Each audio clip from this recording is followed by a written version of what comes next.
આગળ વાત કરીએ સોમનાથની, જ્યાં મંદિર આસપાસ ગેરકાયદે મકાનો પર તંત્રની તવાઈ બોલાવાઈ છે। આપને જણાવી દઈએ, ભોયવાડા અને દિગ્વિજય દ્વાર નજીક તંત્રનું ડિમોલિશન અત્યારે હાથ ધરાયું છે। ધાર્મિક સ્થળો તેમજ ગેરકાયદે મિલકતો પર કાર્યવાહી થઈ રહી છે। એક ધાર્મિક સ્થળ, 3 દુકાન અને 1 મકાનનું ડિમોલિશન કરવામાં આવ્યું છે। આ તમામ મિલકતો કોરિડોર પ્રોજેક્ટમાં આવતી હોવાની ચર્ચા અત્યારે થઈ રહી છે। મિલકતોના દસ્તાવેજ અને વળતરની પ્રક્રિયા પૂર્ણ કરાઈ હોવાની માહિતી પણ સામે આવી છે। ડીવાયએસપી, 3 પીઆઈ અને 6 પીએસઆઈ સહિત 85 પોલીસ કર્મીઓનો બંદોબસ્ત અત્યારે અહીં જોવા મળી રહ્યો છે। પોલીસ અને મામલતદાર સહિતની ટીમની હાજરીમાં ડિમોલિશન કામગીરી હાથ ધરાઈ છે।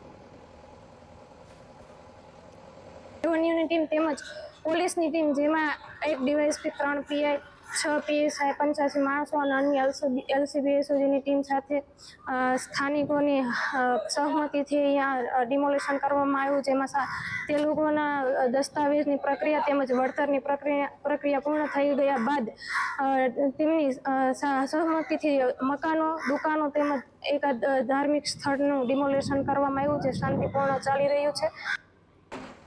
મંદિર નજીક ડિમોલિશનની કામગીરી હાથ ધરવામાં આવી છે। ડિમોલિશન સ્થળે ઐતિહાસિક ફારસી શિલાલેખ હોવાની માહિતી સામે આવી રહી છે। ફારસી શિલાલેખમાં ગાજી સુલતાન અહેમદ કાદરી મસ્જિદનો હતો ઉલ્લેખ અને શિલાલેખમાં અબુલ ફતાહે અને મસ્જિદ બનાવાયાનો પણ ઉલ્લેખ હોવાની માહિતી સામે આવી રહી છે।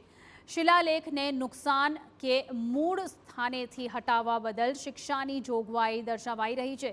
ડિમોલિશન બાદ સ્થળ પર કાટમાળ જોવા મળતા શિલાલેખની સ્થિતિ અંગે પણ સવાલ ઉઠી રહ્યા છે। શિલાલેખ સુરક્ષિત રીતે ખસેડાયો કે નુકસાન થયું તે અંગે તંત્રની સ્પષ્ટતા અત્યાર સુધી નથી આવી।